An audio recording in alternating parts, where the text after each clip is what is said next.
ಬೆಂಗಳೂರಿನ ದೇವನಹಳ್ಳಿಯ ಏರ್ಪೋರ್ಟ್ನಲ್ಲಿ ಪಿಕಪ್ ಪಾಯಿಂಟ್ಗೆ ಹಳದಿ ಬೋರ್ಡ್ಗಳ ವಾಹನಗಳನ್ನು ನಿರ್ಬಂಧ ಮಾಡಿದಂತಹ ಹಿನ್ನೆಲೆಯಲ್ಲಿ ಕೆಂಪೇಗೌಡ ಏರ್ಪೋರ್ಟ್ನ ಒಂದು ಆಡಳಿತ ಮಂಡಳಿಯ ವಿರುದ್ಧ ಈಗ ಚಾಲಕರು ಆಕ್ರೋಶವನ್ನು ವ್ಯಕ್ತಪಡಿಸ್ತಾ ಇದ್ದಾರೆ.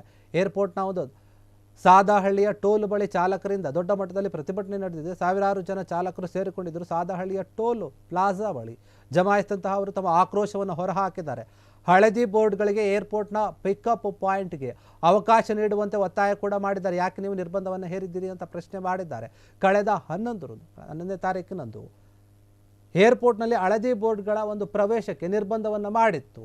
KIAB ಮಾಡಿದಂತಹ ಒಂದು ಹಿನ್ನೆಲೆಯಲ್ಲಿ ಏನಾಗ್ತದೆ, ಇದು ಪ್ರತಿಭಟನೆಯನ್ನು ಮಾಡ್ತಾ ಇದ್ದಾರೆ. ಪ್ರತಿಭಟನೆ ವೇಳೆ ಏರ್ಪೋರ್ಟ್ ರಸ್ತೆಯನ್ನು ಬಂದ್ ಮಾಡಲು ಕೂಡ ಚಾಲಕರೆಲ್ಲರೂ ಕೂಡ ಮುಂದಾಗಿದ್ದರು. ರಸ್ತೆಯನ್ನು ತಡೆದು ಪ್ರತಿಭಟನೆಯನ್ನು ಮಾಡೋಕ್ಕೆ ಮುಂದಾಗಿದ್ದರು. ಆ ಸಮಯದಲ್ಲಿ ಪೊಲೀಸರು ಲಘು ಲಾಠಿ ಚಾರ್ಜನ್ನು ಕೂಡ ಮಾಡಿದ್ದಾರೆ. ಲಾಠಿ ಚಾರ್ಜ್ನಲ್ಲಿ ಕೆಲವರು ಗಾಯಗೊಂಡಿದ್ದರು ಚಾಲಕರು. ಆದರೆ ಅದೇ ಒಂದು ಸಮಯದಲ್ಲಿ ಪೊಲೀಸರು ಯಾರು ಪ್ರತಿಭಟನೆ ಮಾಡ್ತಾ ಇದ್ರಲ್ಲ, ಕೆಲ ಚಾಲಕರನ್ನು ಕೂಡ ವಶಕ್ಕೆ ಪಡೆದಿದ್ದಾರೆ ಅಂತ ಹೇಳಲಾಗ್ತಾ ಇದೆ.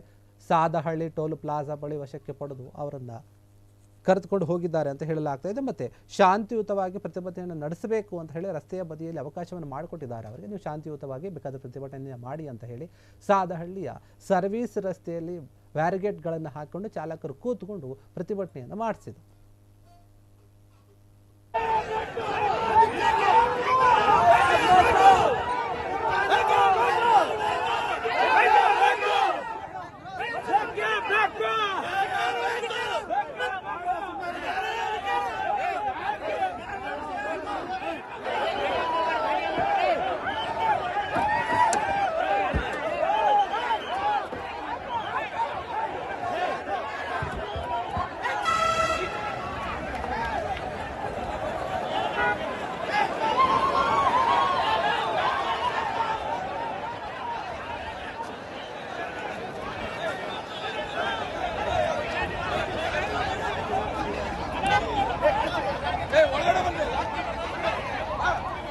ಸರ್, ಆ BLನವ್ರಿಗೆ ನಾನು ಹೇಳ್ತಾ ಇದ್ದೀನಿ ಅಂತಂದ್ರೆ ಅವ್ರಿಗೆ ಏನು ನಿಮ್ಗೆ ಕೌಂಟೇ ಇಲ್ಲ.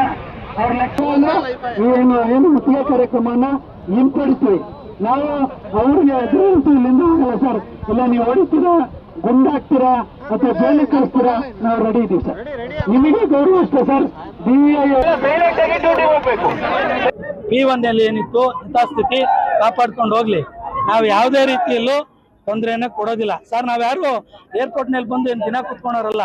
ಇವ್ರು ಹೇಳ್ತಕ್ಕಂಥದ್ದು ಏನು ಅಂದ್ರೆ ಸೈಡ್ ಪಿಕಪ್ನವರು ನಮ್ಗೇನೋ ತೊಂದರೆ ಮಾಡ್ತಿದ್ರು, ಅದರಿಂದ ಮಾಡ್ತಾ ಇದೀವಿ ಅಂತ ಹೇಳ್ತಾರೆ ಸರ್. ಸೈಡ್ ಪಿಕಪ್ 25ರಿಂದ 30 ಜನ ಇದ್ದಾರೆ. ಅವ್ರನ್ನ ಕಡಿವಾಣ ಹಾಕಕ್ಕಾಗೋದಿಲ್ಲ. 15,000 ಜನ ಚಾಲಕರ ಹೊಟ್ಟೆ ಮೇಲೆ ಹೊಡಿತಾರೆ. ಇಷ್ಟು ತಾಕತ್ತಿದೆ ನಿಮ್ಗೆ.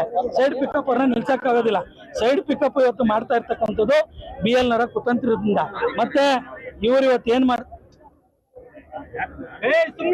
ಇವತ್ತು ಇವ್ರೇನ್ ಮಾಡ್ತಾ ಇದ್ದಾರೆ ಅಂತಂದ್ರೆ OHM ಮತ್ತೆ ಕ್ವಿಕ್ ರೈಡ್ ಅನ್ನೋ ಕಂಪನಿಗಳಿಗೆ ಪಾರ್ಕಿಂಗ್ ಅನ್ನ ಕೊಟ್ಟಿದ್ದಾರೆ. ಅವರಿಂದ ಅಪಾರ್ಟ್ಮೆಂಟ್ಸ್ ದುಡ್ಡು ಎಲ್ಲವನ್ನ ತಗೊಂಡಿದ್ದಾರೆ. ಬ್ಯಾಂಗ್ಳೂರ್ ಇಂಟರ್ನ್ಯಾಷನಲ್ ಏರ್ಪೋರ್ಟ್ ಲಿಮಿಟೆಡ್ನವರು ಈಗ ಅವ್ರಿಗೆ ಉತ್ತರ ಕೊಡ್ಲಿಕ್ಕೆ ಆಗ್ತಿಲ್ಲ, ಬಿಸ್ನೆಸ್ ಇಲ್ಲ. ಈ 15,000 ಜನನ ಹೊರಗಡೆ ಹಾಕಿದ್ರೆ ಅವ್ರಿಗೆ ಬಿಸ್ನೆಸ್ ಸಿಗುತ್ತೆ, ಇವ್ರಿಗೆ ನ್ಯಾಯ ಸಿಗುತ್ತೆ ಅನ್ನೋದು ಇವರ ಒಂದು ಕುತಂತ್ರಿತನ. ಅದಕ್ಕೆ ಏನ್ ಮಾಡಿದ್ದಾರೆ, T1ನಲ್ಲಿ ಈ ಕೆಲಸ ಮಾಡಿದ್ರೆ T2ನಲ್ಲಿ ಒಳಗಡೆ ಹೋಗಿ ಆಚೆ ಬರ್ಬೇಕಾದ್ರೆ 100 ರೂಪಾಯಿ ಕೊಟ್ಟೆ ಬರ್ಬೇಕಂತ ಪರಿಸ್ಥಿತಿಯನ್ನ ನಿರ್ಮಾಣ ಮಾಡಿದ್ದಾರೆ. ಯಾಕಂದ್ರೆ ಪರ್ಸನಲ್ ಪಿಕಪ್ ವೆಹಿಕಲ್ಸ್ ಸಿಟಿ ಒಳಗಡೆ ಬರೋದ್ ಬೇಡ, ಏರ್ಪೋರ್ಟ್ ಬರೋದ್ ಬೇಡ, ಆ ಗಾಡಿಗಳಿಗೆ ಬಿಸ್ನೆಸ್ ಕೊಡೋಣ ಅಂದ್ಬಿಟ್ಟು ಕಂಪನಿಗಳಿಗೆ ಟೈಅಪ್ ಆಗಿ ಈ ಕುತಂತ್ರಿ ಕೆಲಸಗಳನ್ನ ಮಾಡ್ತಾರೆ ಸರ್. DCP ಅವ್ರು ನಿಮ್ ಮುಂದೆನೆ ಹೇಳಿದ್ದಾರೆ, 2 ದಿನ ಕಾಲಾವಕಾಶವನ್ನ ಕೇಳಿದ್ದಾರೆ. ನಾವು 4 ದಿನದವರೆಗೂ ತಡೀತೀವಿ ಸರ್. 4 ದಿನ ಆದ್ಮೇಲೆ ಅವ್ರಿಗೆ ಹೇಳಿದೀವಿ ನಮ್ಗೆ ಅರೈವಲ್ನಲ್ಲೇ ಹೋರಾಟ ಮಾಡ್ಲಿಕ್ಕೆ ಅವಕಾಶ ಕೊಡ್ಬೇಕು. ಅವ್ರು ಒಪ್ಕೊಂಡಿದ್ದಾರೆ, ನಿಮ್ ಮುಂದೆ ಒಪ್ಕೊಂಡಿದ್ದಾರೆ. ನಾವು ಅಲ್ಲಿ ಹೋಗಿ ಶಾಂತಿಯುತವಾಗಿ ಉಪವಾಸ ಸತ್ಯಾಗ್ರಹವನ್ನ ಮಾಡ್ತೀವಿ. 100% ಉಪವಾಸ ಸತ್ಯಾಗ್ರಹವನ್ನ ಏರ್ಪೋರ್ಟ್ ನಲ್ಲಿ ಮಾಡ್ತೀವಿ ಸರ್. ಈ ಹಿಂದೆ ಸಾರಿಗೆ ಸಚಿವರಿಗೆ ಏನಂತ ಮನವಿ ಕೊಟ್ಟಿದ್ವಿ, ನಮ್ಗೆ ಏನಂತಂದ್ರೆ ಇಲ್ಲಿ ಈ ಹೊಸ ರೂಲ್ಸ್ ಜಾರಿಗೆ ತರಬಾರ್ದು ಅಂತ. ಅದನ್ನ ಮೀರಿ BLನವರು ಏನಂತಾರೆ ಸರ್. ಸಾರಿಗೆ ಸಚಿವರು ನಾವು ನಮ್ಮ ಮನವಿಯನ್ನೇ ಪರಿಗಣಿಸಿ ಇವ್ರಿಗೆ ಲೆಟರ್ ಅನ್ನ ಮಾಡಿದ್ರು. ನಾವು ನಿಮಗೂ ಕೊಟ್ಟಿದ್ದೀವಿ, ಮಾಧ್ಯಮ ಮಿತ್ರರಿಗೂ ಕೊಟ್ಟಿದ್ದೀವಿ. ಕ್ಷಣ ಕ್ಷಣದ ಸುದ್ದಿಗಳಿಗಾಗಿ ಫ್ರೀಡಂ ಟಿವಿ ಸಬ್ಸ್ಕ್ರೈಬ್ ಮಾಡಿ, ಲೈಕ್ ಮಾಡಿ ಹಾಗೂ ಫಾಲೋ ಮಾಡಿ. ಹೊಸ ಸುದ್ದಿಗಳ ನೋಟಿಫಿಕೇಶನ್ಗಾಗಿ ಬೆಲ್ ಐಕಾನ್ ಮೇಲೆ ಕ್ಲಿಕ್ ಮಾಡಿ.